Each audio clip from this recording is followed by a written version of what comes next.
Picture in your mind, if you will, a dark stone dungeon at night. And down the stone steps, winding their way into the dungeon, creeps a man in very fine clothes.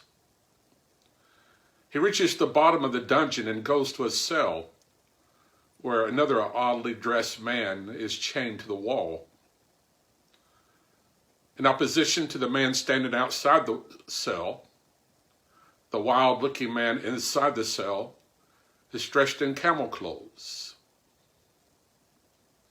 a leather belt around his waist, and very unkempt. The man is awakened from his sleep.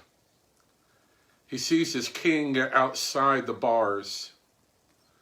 And once again, John the Baptist begins to preach to Herod Antiochus.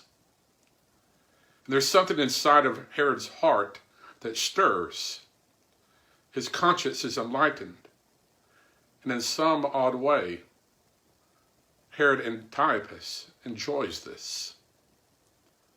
And according to Mark chapter 6, this odd scene happens several times. Hello, I'm Carl Miner, pastor of Christ Reformed Baptist Fellowship, and this is another Moments in Mark. We come today to one of the most unusual parts in all the Gospels. It's where Mark takes time in a lengthy passage to give us the background of the death of John the Baptist. If I read the entire passage, our moment would be up. But let me briefly summarize.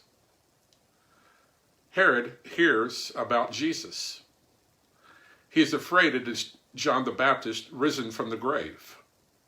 And then Mark gives us the background story. And in this story, what we see is the death of a conscience. The next few moments in Mark, I will be outlining that story of the death of a conscience. Today, we see a awakening conscience.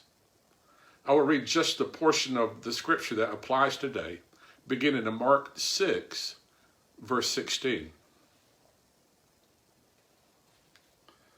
But when Herod heard of it, that is, Jesus' ministry, he said, John, whom I beheaded, has risen.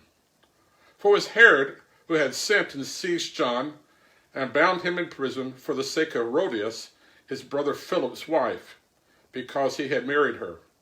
For John had been saying to Herod, it is not lawful for you to have your brother's wife.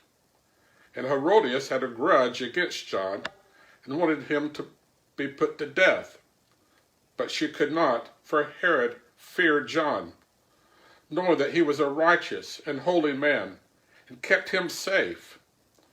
When he heard it, he was greatly perplexed, and yet he heard John often gladly. We have here the story of an evil man from an evil family. Herod Antiochus' father was the Herod that had killed the children of Bethlehem, and his sons had inherited his characteristics. And yet, here's a man who heard John gladly. There's something about John's preaching, something about truth that pierced his heart, that awakened his conscience. I've experienced this in my own ministry.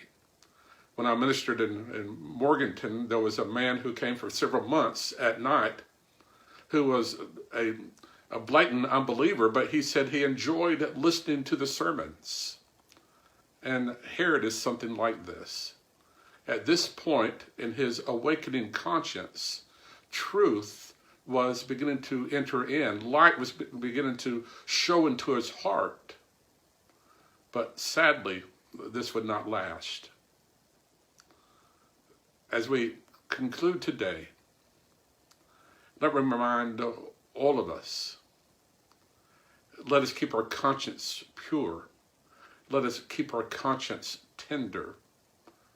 Because if our conscience dies, often does, so our souls. Until next time. God bless.